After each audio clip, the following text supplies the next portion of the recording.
According to ISTF, 3.9 million tons of oil is spilled into oceans every year. This is an extremely huge amount of oil, making it potentially harmful and dangerous to our country's ecosystem and also its inhabitants. On April 22, 2010, an estimated 206 million gallons of oil spilled in the Gulf of Mexico. It is considered to be the largest accidental spill in world history. It began when an oil well a mile below the surface of the Gulf blew out, causing an explosion on BP's Deepwater Horizon rig that killed 11 people. The Exxon Valdez was among the worst oil spills ever, which dumped more than 10 million gallons of oil in March of 1989. 2 decades later, there are still an estimated 21,000 gallons of oil left below the surface. According to the National Oceanic and Atmospheric Administration, they recently dug 9,000 holes over hundreds of miles of shoreline to see just how much oil was still lingering around. They found oil in almost half of the holes. The BP oil spill threatened New Orleans and the entire Gulf Coast in a way that was more insidious than Hurricane Katrina.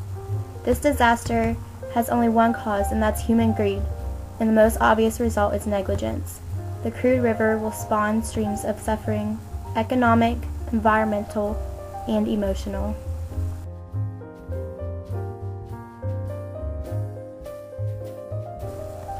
Depending on the circumstances, oil spills can be very harmful to marine birds and mammals, and also can harm fish and shellfish.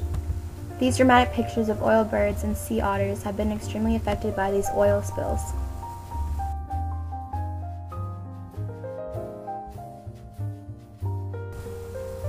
According to the Office of Response and Restoration, oil destroys the insulating ability of fur-bearing mammals such as sea otters. Depending on where and when a spill happens, from a few up to hundreds or thousands of birds and mammals can be killed or injured.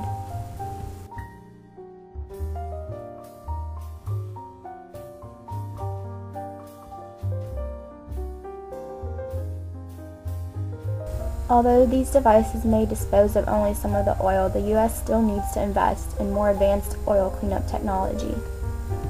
One of the main cleaners on the Deepwater Horizon oil spill was dispersants. Because these dispersants do not easily break down, they are potentially harmful to the environment. There are several ways to stop the spread of oil in the ocean. Booms and skimmers are popular cleanup devices currently used in oil spills.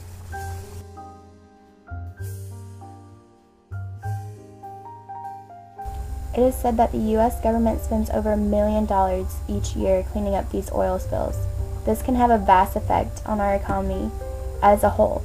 Instead of spending all this money, we could use it towards developing better technology to prevent these spills from happening.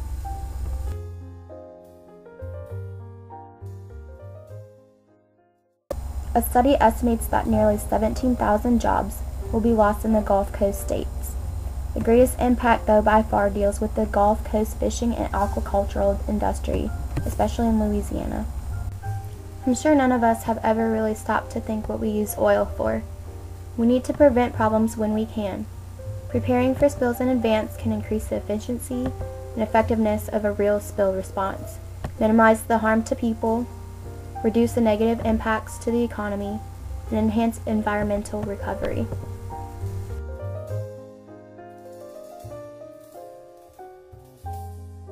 We can all help stop oil spills from happening in the oceans. If we use less oil, then less will have to be transported. We need to understand that it is because we rely on oil that we run the risk of oil spills. All of us in turn both share the responsibility for creating the problem of oil spills and the responsibility for finding ways to also solve it.